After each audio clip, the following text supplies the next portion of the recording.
Hi, you're with Julian on the Brown Note, and it's the 20th anniversary of the 9/11 attacks. And could America's forever war actually be over? I think it might be. And the hyperbolic statement that Biden could end up the best American president since FDR. Now, what is a forever war? I'm sure we're all familiar with the fact that America has been responsible for more conflicts, both in the background and directly in the foreground in the Middle East, in the background in Central and Latin America from the 60s and 70s, all massively through the 80s.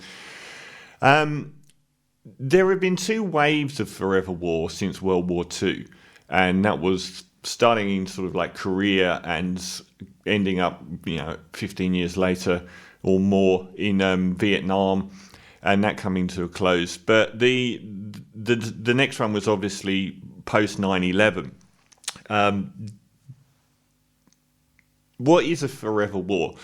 If you have defense contractors whose business is to sell weaponry, heavily involved in both government decision making and very highly connected with the American military, the answer to most questions regarding international affairs and foreign policy will be to use weapons, because that's the product they're selling.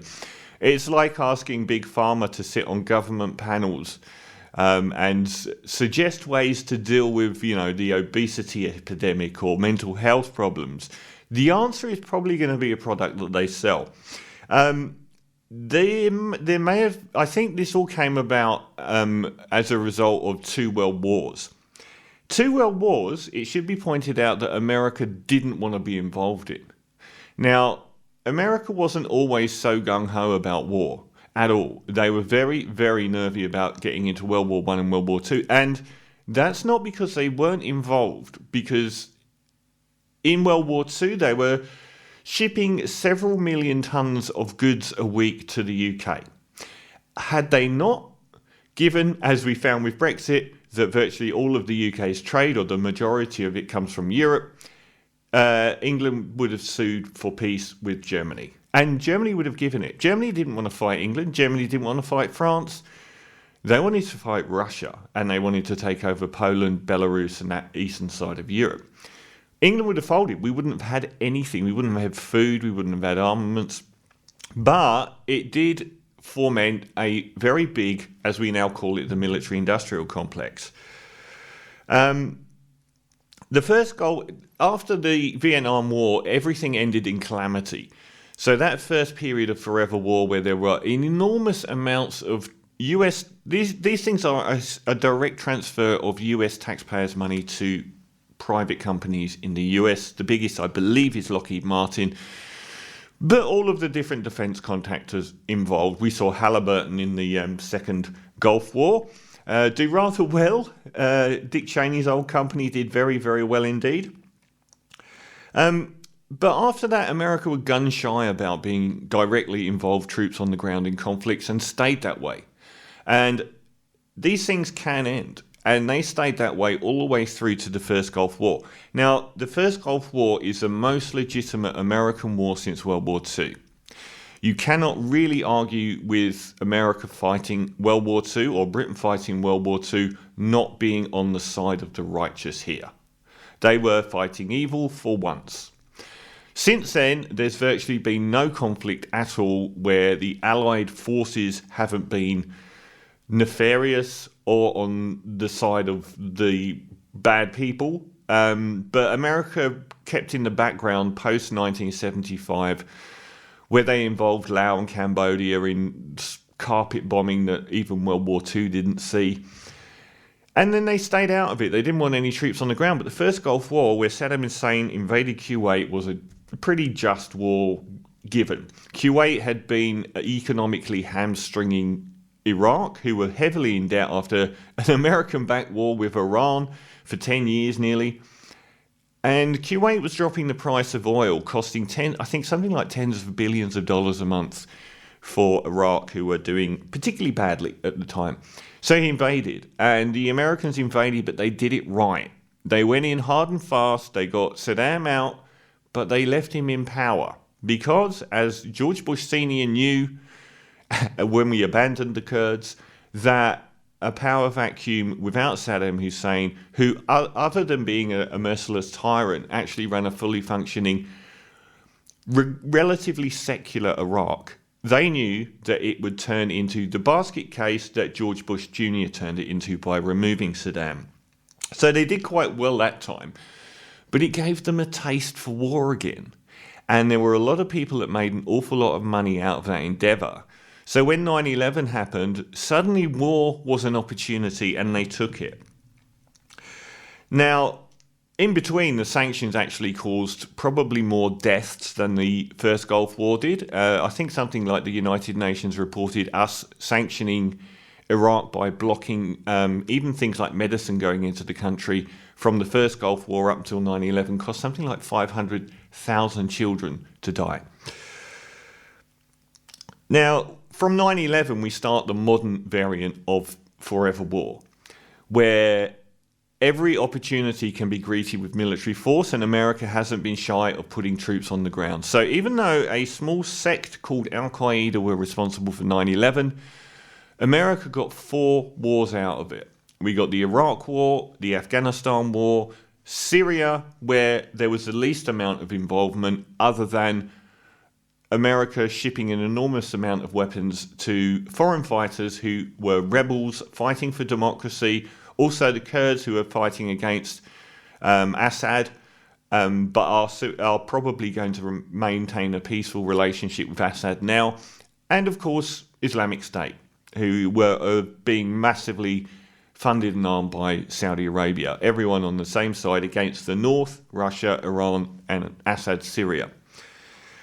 So we had that, and we had Libya. So we had 4 countries. America maintained air superiority over Libya so that offshoots of Islamic State and Al-Qaeda could turn the country into a medieval shit show, where it remains today. So they got 4 wars out of this, and the amount of money involved in all of this was absolutely insane. But now, 20 years after September the 11th, I think America's forever war is over. A number of things have changed. We've seen Biden has pulled out of Afghanistan, and he is wearing it. He is wearing all the international condemnation and abuse from, hypocritically, people like John Howard, Tony Blair, and the Republicans in America who all got us into this mess. And Biden is walking away, leaving a potential... Well, I put my piece on about how I think the Taliban were different this time, but he is wearing it. It is, according to the newspapers, an incredibly dangerous, bad move. Yeah, it's one that is actually popular with the American public. There's no good way out of Afghanistan or Iraq. Now we see he's pulling out of Syria too. These are good things. Congratulations, Joe Biden, for pulling America out of the Middle Eastern wars that have massively destabilized the world and brought no good whatsoever. Nothing got better. Iraq didn't get better when Saddam was toppled. Afghanistan didn't get better either. Both countries had endless wars, death and destruction, and the rise of Islamist groups, who then exported on the back of huge support. I mean, look at the New Zealand terror attack a couple of days ago. People are speculating if he did it in retribution for the Christchurch mosque attack. No, he didn't. He did it to join up with Islamic State, who are now attacking the Taliban. I mentioned that I thought that the Taliban would become the enemies of Islamists inside Afghanistan, and they would be ones going after the Islamic State. Al-Qaeda don't want a bar of this behaviour anymore. So I think America's forever war is ending. For a start, they all ended in failure. There isn't a positive out of Libya, Syria, Iraq or Afghanistan. Not one positive. The Taliban are in control of Afghanistan. Iraq is more of a basket case than when we went in. When it wasn't a basket case at all, it was actually well run under the tyrant Saddam Hussein. It will take decades to rebuild Syria. Assad is still in control. Nothing happened that was good. So this is post-Vietnam across 4 countries. It's very expensive. The global financial crisis and COVID and neoliberal economic policies have massively damaged America's economy. They're trillions of dollars in debt. War is an expensive thing. The Pentagon has something like $1 trillion budget. So there is not so much money to go around. They don't want to be involved in these expensive foreign wars. Neither did Donald Trump. And all Donald Trump supporters spent 5 years decrying our endless wars in the Middle East, even though it was Republicans that got us into them, because they were Obama's wars by then. So there's been failures, they're very expensive, but now there is a new world order. The old world order from World War II up until the 90s was war, like between Russia, one superpower, and America, the other superpower.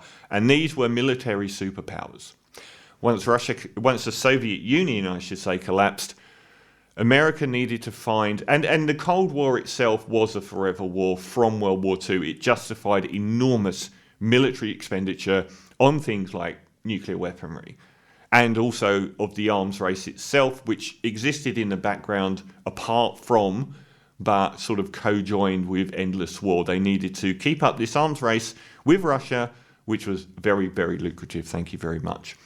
So once the Soviet Union collapsed and they lost that enemy, pretty much since then, America replaced that enemy with Islamists. Now that has gone, pretty much, because the focal point of those endeavors have been 4 wars that America is now distancing itself from. The New World Order is now China versus America. This is not an arms race. There's no arms race between China and America. One of the main reasons and one of the main differences is that the Soviet Union and America were not economically co-joined. America and China are, as I've put in numerous other pieces, in an economic dance of death. America's the biggest export market for Chinese goods, and America provides an enormous amount of funding to China through buying those goods. They both need each other so badly. There's nothing other than an economic war happening between these countries. They've got no interest in having a virtual war in the South Pacific or anything like that. The touchstones are places like Taiwan, which is the only places that things could blow up. But really, there is no possibility of China and America engaging in a massive conflict. When I was growing up, it was around the Reagan era, we genuinely believed that America and Russia were going to have a nuclear war and wipe us all out. It was terrifying. There is no talk of Chinese military planes matching American military planes. It doesn't exist now. It's a different battle, an economic one. And all the stars have aligned.